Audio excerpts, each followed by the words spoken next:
Hi అండి, అందరికీ నమస్కారం అండి. ఫ్రెండ్స్, మనకి ఇప్పుడిప్పుడే ఏపీలో పెన్షన్లకు సంబంధించి ఏదైతే మరొక ముఖ్య ప్రకటన అయితే రావడం జరిగిందండి. అయితే ఏపీలో రేపు జూలై నెలలో ఇచ్చే పెన్షన్లు ఇంటి వద్దే ఇస్తారా, లేదా బ్యాంకుల్లో జమ చేస్తారా అనే దానిపై ప్రభుత్వం కూడా ఒక క్లారిటీ అయితే ఇచ్చిందండి.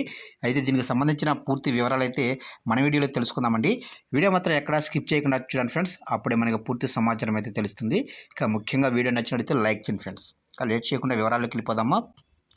ఇక 65.18 లక్షల మందికి 4,399 కోట్ల పెన్షన్లు జూలై 1వ తేదీన ఇంటి వద్దే పంపిణీ. కలెక్టర్లకు సీఎస్ నీరబ్ కుమార్ ప్రసాద్ ఆదేశం.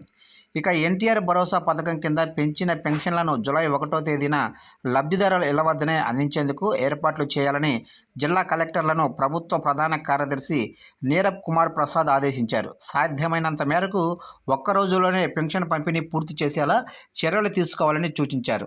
ఇంకా ఎవరైనా మిగిలిపోతే వారికి రెండో రోజు అందించాలని పేర్కొన్నారు.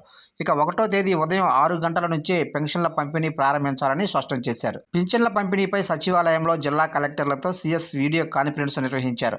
పెంచిన పెన్షన్ల మేరకు 65.18 లక్షల మందికి 4,399.89 కోట్ల వ్యయం కానుంది. ఇందులో 64.75 లక్షల మంది పింఛన్దారులకు ఇళ్ల వద్దనే పంపిణీ చేయాలి. మిగతా 43,000 మంది బయట రాష్ట్రాల్లో చదువుకునే దివ్యాంగ విద్యార్థులు వీరికి నేరుగా బ్యాంకు ఖాతాల్లో జమ చేయాలి. ఇళ్ల వద్ద పంపిణీ చేసే మొత్తాన్ని 29వ తేదీనే బ్యాంకుల నుంచి డ్రా చేసుకుని సిద్ధంగా ఉంచుకోవాలి. ఒక్కో గ్రామ వార్డు సచివాలయ ఉద్యోగికి 50 పెన్షన్లు అప్పగించాలి.